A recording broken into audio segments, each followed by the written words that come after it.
Hello everyone. So let us see one more solution to the same definition that I have been solving in the previous three videos. That is to read a string and check whether it contains the @ character or not. So in this video, I'm going to show you how to use the test method of the string object. Now what does a test do is, it checks for the pattern within a given string and it will return a true if it is there and it would return a false if it is not there. So let us see how it has to be written. So first thing we are going to do is create a pattern. So I'm looking for the @ sign.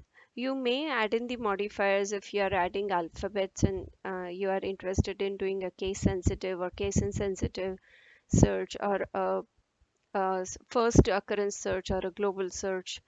Right, so you can go ahead and add in those modifiers. You can put in those quantifiers. You can add in those set values, right? But so far, I'm not interested to do it.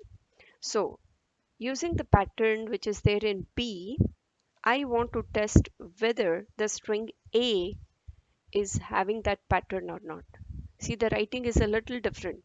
The string in which you want to search is written in the bracket as a parameter, and the pattern you want to test against that string is to be used as the string object, right? So the pattern will be tested against the string stored in A, and C should contain a true or a false. So next thing would be, since C is containing a true or a false, you can go ahead and check if C is true. You can say that the @ is there occurring in the string. Otherwise, you can go ahead and say the @ is not there,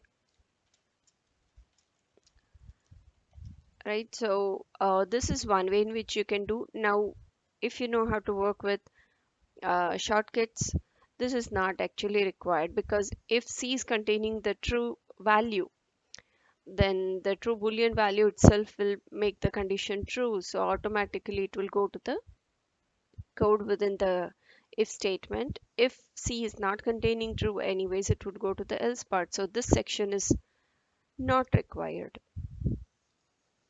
Let us check the code and see if it is working. So I'll try and put in one string which contains the @ sign. It should tell me yes, it is there. And multiple @ will not make any difference. It is still going to show me that it is there. If I do not have an @ sign, it should tell me it is not there. So my code is working fine. So be careful with the code here. The syntax is a little different.